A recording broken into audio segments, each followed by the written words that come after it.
ಹಾಲು ಉತ್ಪಾದಕರ ಸಹಕಾರ ಸಂಘದಲ್ಲಿ ಅವನು ಷೇರು ಹೋಲ್ಡರ್ ಆಗಿರಬೇಕು.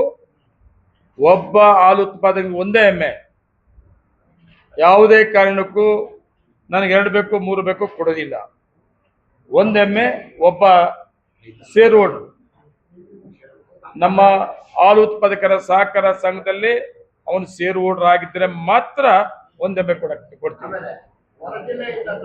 ಎಲ್ಲಿ ಬೇಕಾದ್ರು ನಮ್ಮ ಜಿಲ್ಲೆ ಬಿಟ್ಟು. ಉದ್ದೇಶ ಏನು? ಇಲ್ಲಿನ ಹಸು ಇಲ್ಲೇ ಇರಬಾರ್ದು, ಈ ರೈತನಿಂದಾಗ ಕಮ್ಮಿ ಆಗ್ತದೆ, ಇಲ್ಲಿ ತಗೊಂತಾನೆ, ಇದಾಗಬಾರ್ದು ಅನ್ನೋ ಉದ್ದೇಶದಿಂದ ಹೊರ ಜಿಲ್ಲೆ ಹೊರ ರಾಜ್ಯ ಅಂತ ಹೇಳ್ತಿದ್ವಿ ನಾವು. ಒಕ್ಕೂಟಕ್ಕೆ ನಷ್ಟ ಆಗದಿರೋ ರೀತಿಯಲ್ಲಿ ನಮ್ಮಲ್ಲಿ ಈ ಎಮ್ಮೆ ಖರೀದಿಗೆ ಯಾವ್ಯಾವ ಸ್ಕೀಮಲ್ಲಿ ನಾವು ತಗೋತಾ ಇದ್ವಿ, ಯಾವ ಇದ್ರಲ್ಲಿ ತಗೋತಾ ಇದ್ವಿ ಅಂದ್ರೆ, ಒಂದು ಟ್ರಸ್ಟ್ ವತಿಯಿಂದ, ಮತ್ತೆ ಇನ್ನೊಂದು ಒಕ್ಕೂಟದ ವತಿಯಿಂದ. ಒಕ್ಕೂಟದ ದುಡ್ಡು ಮತ್ತೆ ಟ್ರಸ್ಟ್ ದುಡ್ಡಲ್ಲಿ ನಾವು ಯಾವುದೇ ನಮ್ಮ ಒಕ್ಕೂಟಕ್ಕೆ ಹೊರೆ ಆಗದೆ ಇರೋ ರೀತಿಯಲ್ಲಿ, ಲಾಸ್ ಆಗದೆ ಇರೋ ರೀತಿಯಲ್ಲಿ ಇವು ಕೊಡ್ಬೋದು. ಇವೆಲ್ಲ ನಾವು ಚರ್ಚೆ ಮಾಡಿ ತೀರ್ಮಾನ ತಗೊಂಡಿದೀವಿ. ಏನೇನು ನಾವು ಸ್ಕೀಮ್ ಕೊಟ್ಟಿದ್ವೋ ಇವೆಲ್ಲ ಕೂಡ ಕೊಡಕ್ಕೆ ಅವಕಾಶ ಇರೋಂಥವನ್ನ ನಾವು ತಗೊಂಡಿದ್ವಿ ನಾವು.